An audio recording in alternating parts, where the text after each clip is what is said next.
What's up, everybody? It's your mental activist, Montoya Smith, and welcome to the introduction to the Black Love Dialogue Legacy Before Love, a private podcast experience.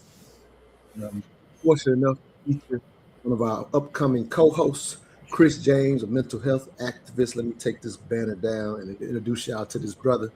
And we've just been letting y'all know what we got coming up on January the 25th, 8 p.m., the Black Love Dialogue. Thank you, Chris, for being with us, brother. Hey, man, thank you for having me here, brother. Hey, man, we're going to keep this thing short and sweet as we introduce this upcoming private podcast experience. We want it to be a different experience, to go a lot more in depth, to basically help people in modern times navigate this thing we call love. As we say, if you're serious about love, marriage, and legacy, then this podcast is for you. And so what I wanted to say to you, to kind of kick this thing off, was just tell you why I selected you. And you came and highly recommended from my brother Sincere. As I asked him to be a part of that. He's well known in the Atlanta area, him and his wife, for helping couples navigate their relationship. He's a relationship coach. He's my actual marriage counselor during my engagement. And so when I reached out to him and said, hey, man, this is what I'm putting together, he was like, you got to have Chris James as a part of it. I know you and him are partnering on some things as well. And so, and obviously you and I know each other. And I'm like, okay, I love Chris James' work. So it's really a no-brainer. It was just a matter of, would you agree to it? And so, yeah, I definitely selected you from having read your book, Get Up, Get Out, Get Some Healing.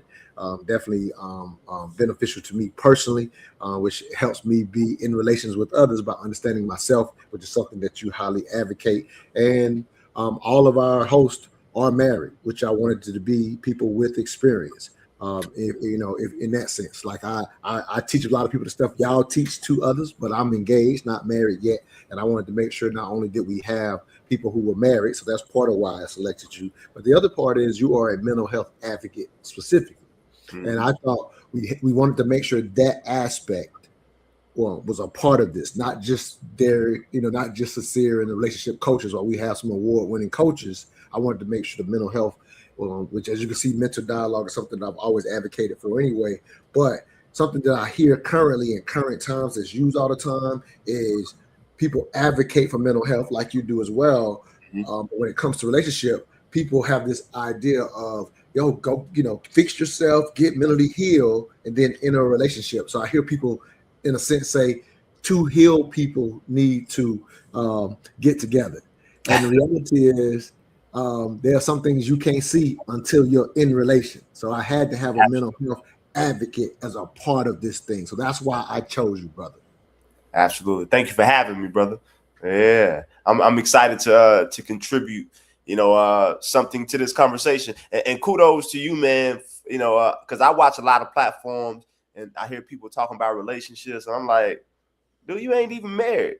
Or you ain't even in a relationship. Like, no track record of a happy, healthy relationship. Like, man, we don't need to hear from you. So thank you, for taking the initiative to do it in this way, bro. I think we're about to make some impact. Nah, that's why we call it the private podcast experience, because we don't want to, like you say, as you're watching people out here and you're like, man, what's their background? We didn't even want to be competing in the public, if you will, with all the various podcasts. And for anybody watching, we're calling it a podcast, but the reality is we're actually doing a private experience where you can pay to be a part of it. And you're actually not in the comments, you're actually going to be able to talk to our experts. Like when Chris is featured for our actual once we're doing these once a month, the last Sundays of the month. And so when Chris is featured, you'll be able to talk to someone who's, again, not just a mental health advocate because he advocates for it. He's actually have certification. And like I say, has written books specifically on getting to know ourselves and that type of thing. And so I do want people to understand it's not going to be the average thing where you're in the comments or just something that you're watching. You're actually participating in this. And so if you will, brother, I just wanted to also ask you this before we give them an example of what we're going to do. Why did you want to be a part of this particular private podcast experience? You had a lot of questions coming in. And so eventually, I guess we did enough for you to say, you know what, you're going to be a part of it. So what's your why, if you will? Well, number one, man, I serve, as a wellness counselor, certified anger management specialist. mental health first aid instructor with the National Council of Mental Well-Being. So with that, man, I really approach life in a lot of different directions with the focus to help Black people be healthy and happy, right? Most times when people ask me, man, how you feeling today? How you doing today? My response 90% of the time is, man, I'm happy, and I mean that, So I believe that I have the ability to contribute to people getting where I am and beyond, so I thought it was only right for me to contribute to this platform. I think this is, it's a no-brainer, man. So, I think, the Black Love Dialogue, I think this conversation, this perspective, this platform, it has the potential to do some great things in the Black community. We talk about, wealth, and we talk about legacy. A healthy, happy marriage is the immediate cheat code to that, right? I said recently that legacy, I think people have it wrong about what legacy is. Legacy is literally a system that you have designed that your children and your children and your children after that are able to look at and duplicate or follow the instruction of to the nice. To sustain what you have built decades before. That's what legacy is. Folks got legacy all wrong. So again, what I believe that I have to offer is habits, healthy habits that will contribute to you building a healthy system so you can build a happy, healthy, holistic life. Hey, and now hearing you say that in particular is why I understand why Sincere said Chris has to be a part of this. So thank you, brother, for being willing to be a part of this. And so to keep this one short and sweet and let you get back to your day, if you will. So if you're watching, we're going to be responding to various clips from around the internet. What I've been saying and trying to be real clear here is to a degree, the Black Love Dialogue is going to be a self-help for love, marriage, and legacy to a degree, right? Being a part of this community. And so what happens is people get therapy online right now. At least they think they do, right? That's kind of just how it seems. It comes to you online. And so what happens is you need more context to really get an understanding of even something that's actually beneficial. Like you look at a clip, you're like, oh, that's meaningful. So by having our experts who have their license and have their certifications to give you more context, it becomes more usable. So that's what's going to happen on these last Sundays of the month. You're going to get the right information and from the experts to give you more context so you can go do homework and you can use it inside your relationship or individually if you're seeking a relationship or if you're already in a relationship, just an opportunity to have dialogue with the expert. Sometimes we have these clips and you're like, man, I wish my other person understood that. You could show up on this podcast together and have an expert walk you through what you're hearing or what you're seeing so that y'all can get on the same page. So here's a great example. We're just going to do one clip and let you respond, Chris, and give us more context after seeing this clip, if you will. All right, hold on one second. Let me get to it. All right, here we go. This comes from some relationship coach named Bay Voci or Voci. I'm not sure how to say her last name. Do you know what the biggest problem in relationships is today that no one's really talking about, but it is everywhere? That we've never had more freedom in our relationships and we've never had fewer relational skills. We want to be deeply known without ever saying who we are. We expect our partner to know how to love us without ever having to explain what loving us actually looks like. We crave intimacy, but we avoid the friction that builds it. I was just with my supervisor, couples therapist, Esther Perel, at a conference where I heard her call it social atrophy. It was so silent in the room after she named it, you could literally hear a pin drop because we can all relate to this. We can date, work, shop, and leave a marriage all without leaving our couch. We've removed friction from our lives. But the problem is, friction is what teaches us how to relate. When every obstacle is just swiped away, we lose the muscle for navigating differences. We lose the tolerance for discomfort. We lose the ability to say, hey, this is what I need. Can you meet me here? And then we sit in these silent expectations, waiting to feel seen while resenting our partner for not reading our minds. But here's the hard truth. Your partner actually isn't a mind reader. They're a person with their own wiring, their own past, their own way of relating to love. And unless you tell them how to love you, they're just guessing. So no, your biggest problem is not a lack of love. It's that you've been taught that closeness shouldn't require effort, that love should be easy, natural, intuitive. But in reality, the most beautiful relationships are built through uncomfortable conversations, through repair, through growing the muscle of being honest and open-hearted. We don't need more chemistry. We need more capacity. I think this is why we're needed. Current times, we've lost the muscle, the understanding of how to repair in a dialogue. We don't even attempt to. I just remember mentioning to my fiance a situation where watched two friends who literally just cut each other off versus having a dialogue about something that they could have had a dialogue and gotten past. But that's the normal. So if that becomes the norm, especially for our young people in this information age, they don't have a chance. Yeah, because what you're doing one-on-one, we as humans, we're communal. We naturally desire it, right? We desire a relationship, but we're losing the muscle that helps us learn it. And then the ultimate thing is, even with a great friendship, it doesn't have intimacy. So the lack of intimacy is your best friendship that you have for years. You're not intimate with your friend. So there's things you cannot experience even in great friendship that prepares you for what it takes in marriage, unless you're able to have these tough dialogues, because you're going to need more of that inside of your relationship. Go ahead, brother. I'm sorry. Yeah, a lot of thoughts come to mind when I listen to that clip. The first thing that comes up for me is that I think we as a people, we have to begin practicing healthy conflict. I think we've only experienced the opposite, unhealthy conflict.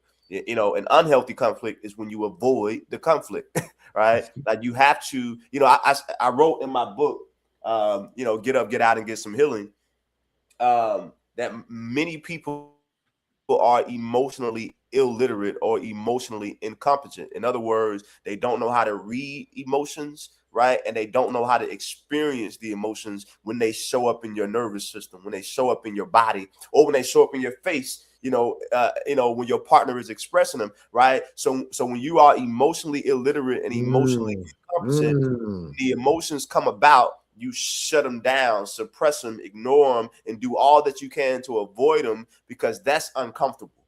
And conflict is uncomfortable. Ignorance is uncomfortable, right?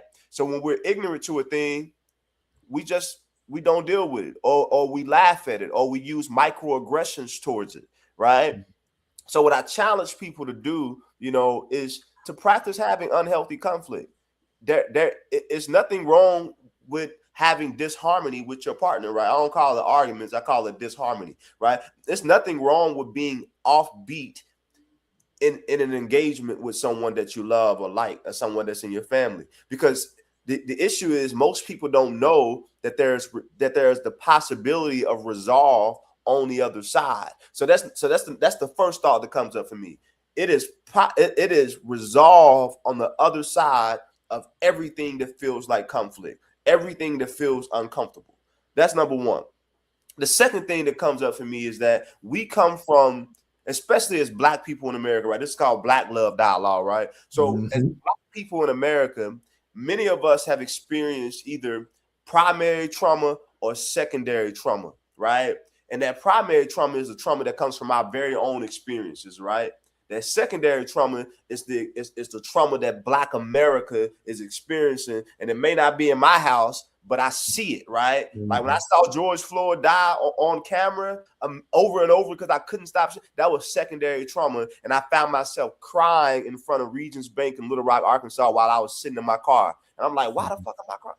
That's that secondary trauma. It's just as impactful, right? There are people who die every single day from secondhand smoke, right? Right. Yeah. So being that as Black people, we come from all of that trauma, right?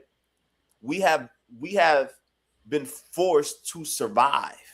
Right. So when you are forced into a society and a life to survive a thing, you often forget what you're surviving and what you don't really need to try to survive from, right? Right. It all starts running together, Yeah, it and all start and, running together. and a conflict just puts you in that mode. And this is Boom. actually something simple.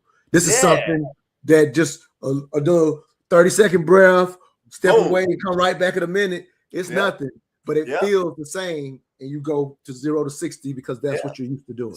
So because we believe that there are so many things around us that are perceived threats, right, that we got to survive, we have created so many what we call boundaries, but they're really walls, right? And Dr. Chris Jasper, clinical psychologist right here in Atlanta, he broke that down. He said sometimes we think our boundaries are just these lines in the sand, you know, but oftentimes they become these walls. So think about that, people who are listening. When you create boundaries that actually become walls, you eliminate the possibility for intimacy. What is intimacy? Intimacy is the ability and the exchange of closeness, right? It's getting close spiritually, it's getting close physically, it's getting close mentally, it's getting close emotionally. But when you have walls up, oftentimes you don't know when and why and how you got these walls up. So let's do the work to just eliminate walls, right? I love it. Let's do the work to just become emotionally competent, emotionally literate, right? So we can experience true intimacy. So, you know, and I'll lastly say this because I can get long-winded. I'm excited about it. You rolling, bro. I'm loving it. I'm loving this, bro. You know, but Dr. Miles Monroe, he talks about purpose as the Bible teaches it, right? But something he says is that a part of our purpose is to continue to reveal ourselves to ourselves, right? So the more you become spiritually in tune with God and right, the more you will reveal yourself to yourself. And I'll lastly say this: it's in the book, right? I talk about the word Hiel, right? Or the word heal, and where the word heal derives from, right? The word Heal, right? Heal, right? To heal. The word heal derives from the word Hiel, Hael, which derives from the word the state of being Hal, Hal. The word Hal derives from the word whole, Whole, and the word whole derives from the word holy, meaning spiritually pure, right? So when we have been abused and traumatized, right, those experiences have removed us from being whole. Like you're further away from it. Yeah. So when I hear you break down the origin of the word, we're further away from where it originated from due to the abuses. With less abuse, you get closer. You can continue to get closer and closer, and in relation, you get to see the shadows you can't see on your own. Come on now. So there's a level of wholeness that can never be reached on your own. It's not telling everybody to be in relation, but your higher self is only in connection and in relation with another. And so that's why these things matter. Thank you so much for your time, brother. If there's any public information you want to give out right now, tell them how to get your book. We'll get that out. We're going to have you do one more of these before the 25th. And so, you know, we'll give everybody all the information of how to actually be a part of the private podcast experience, Black Love Dialogue. Tell them how they can stay connected to you. Yeah, hey, connect with me everywhere you can by typing in Chris James Journey. I'm Chris James, and I'm on a journey. I look forward to rocking with y'all, man. My latest book comes out by the time you might see this. It's called Be a Man on Purpose, the manual for happy, healthy, holistic manhood. So make sure you check that out on Amazon. Be a Man on Purpose, Chris James. All right, we out of here. All right, stay in the back real quick if you don't mind, brother.